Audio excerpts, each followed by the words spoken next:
What's up, everyone? It's your boy, it's Johnny the 5'8" here, and I'm going to give you guys my honest take on the LeBron James trade rumors and trade situation. So, without further ado, man, let's get into it. You know what I'm saying? Some of you might hate what I got to say, some of you might agree, but, let's get into it. I feel like I should put my actual thoughts out there.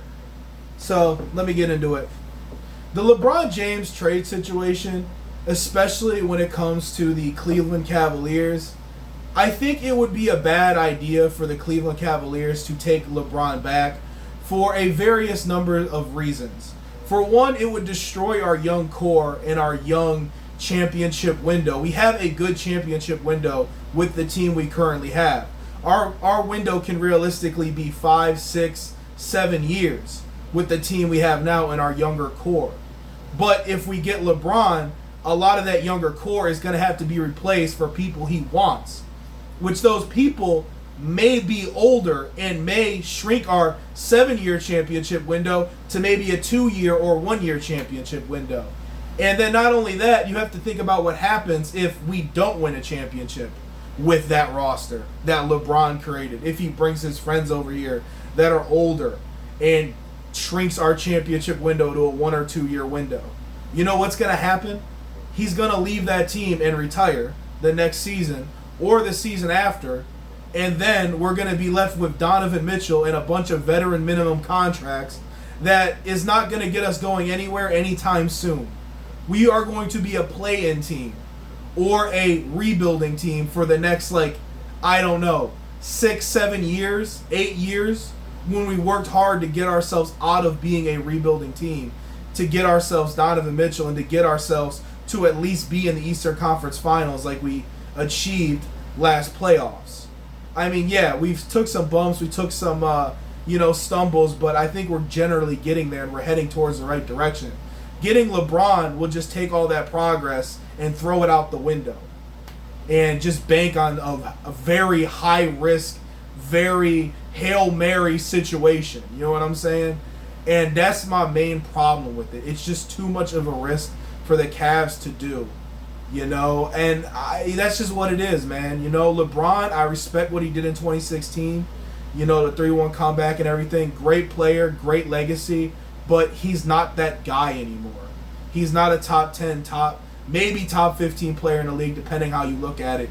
He's not that guy anymore. There's so many other players better than him and younger than him that would make more sense for the Cavs to trade for to keep that 5, 6 year championship window intact. Trading for LeBron, like I said, is a risk. Because if it doesn't work out, you lose that window, and you also put your team hella far back progress-wise, all the way back to the beginning of a rebuild, or like I said, just being a play-in, middle-of-the-pack team, which nobody wants to be. So that is my honest opinion when it comes to the LeBron situation. I think at some point you just got to accept that the torches have to be passed from a franchise superstar to another franchise superstar. You know what I'm saying? Magic Johnson to Kobe Bryant. What's another one I could think of? Tim Duncan to Kawhi Leonard for a little bit.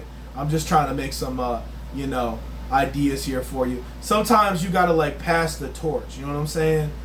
You got to, give the next person up the reins to run the team, you know what I'm saying, type stuff. When the franchise has to move on. Mitchell is the new team leader. He's the new Cavaliers franchise guy in today's NBA. All right?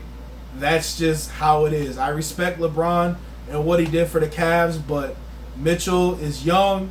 He's got energy. He's a great player. He's shown he can show up in big moments. His team around him hasn't been the best, but he's been very solid. He's been a very good player throughout the playoff runs.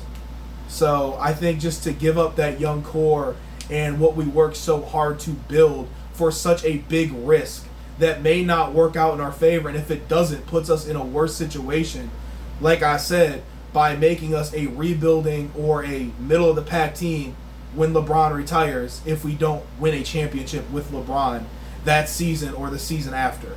I think it's just way too much of a risk. I mean, the only team I can see that would probably be the realistic best destination would be the Warriors, because they're trying to get one last ring out of Curry, who's aging, and LeBron is also an aging guy. He's probably on his second to last year of his NBA tenure before he retires. So those two would make sense together, because they would try to build something to win a ring really quickly in a short time. That would make sense timeline-wise. The Cavs don't make sense timeline-wise, because it's too much of a big risk and sets us back too much if it doesn't work out. That is kind of where I'm coming from with this. So if you guys enjoyed this video, thank you all for watching, and peace.